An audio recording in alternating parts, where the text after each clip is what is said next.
आज हामी पुग्दैछौँ कपिलवस्तु जिल्लाको शिवराज नगरपालिका वडा नम्बर 3 खैरेन्द्रपुरदेखि नजिकै रहेको भितरिया क्षेत्रमा अवस्थित ऐतिहासिक एवं धार्मिक स्थल सोनवागढ मन्दिरमा। यो स्थान केवल एउटा मन्दिर होइन, यो हाम्रो सभ्यताको हजारौं वर्ष पुरानो गवाही हो।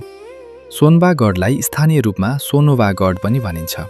पुरातात्विक अध्ययन अनुसार यो स्थल गुप्तकाल लगभग 4औं देखि 7औं शताब्दीको हो। लुम्बिनी प्रदेशको पुरातत्व विभागले गरेको उत्खननमा यहाँ गुप्तकालीन इँटाहरू, माटोका भाँडाका टुक्राहरू, घोडाका मूर्तिहरू र नन्दीको प्रतिमा फेला परेका छन्। यो प्रमाणले यो ठाउँ प्राचीन कालदेखि नै धार्मिक महत्त्वको केन्द्र रहेको देखाउँछ।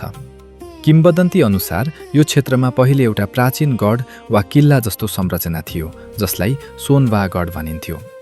सोनले सुनौलो वा उज्यालो अर्थ बुझाउँछ। स्थानीयहरू भन्छन् कि यो ठाउँमा प्राचीन समयमा शिवजीको पूजा गरिन्थ्यो र यो क्षेत्र व्यापारिक तथा धार्मिक रूपमा महत्त्वपूर्ण थियो। कपिलवस्तुको बौद्ध इतिहाससँग पनि जोडिएको यो क्षेत्र गुप्त साम्राज्यको प्रभावमा थियो, जुन समयमा कला, वास्तुकला र हिन्दू बौद्ध परम्पराको विकास भएको थियो।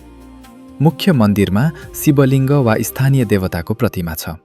वरिपरि प्राचीन संरचनाका अवशेषहरू छन्। यो स्थल पिकनिक, बोलबम यात्रा र धार्मिक अनुष्ठानका लागि पनि प्रसिद्ध छ।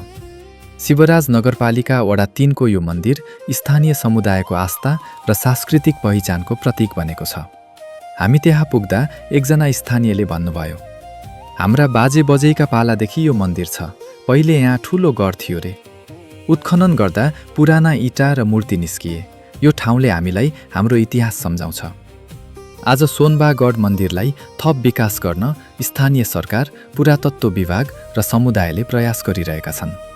यसको उचित संरक्षण र प्रचार प्रसार गर्न सके यो क्षेत्र पर्यटनको नयाँ गन्तव्य बन्न सक्छ, जसले कपिलवस्तुको बौद्ध र हिन्दू धार्मिक पर्यटनलाई जोड्नेछ।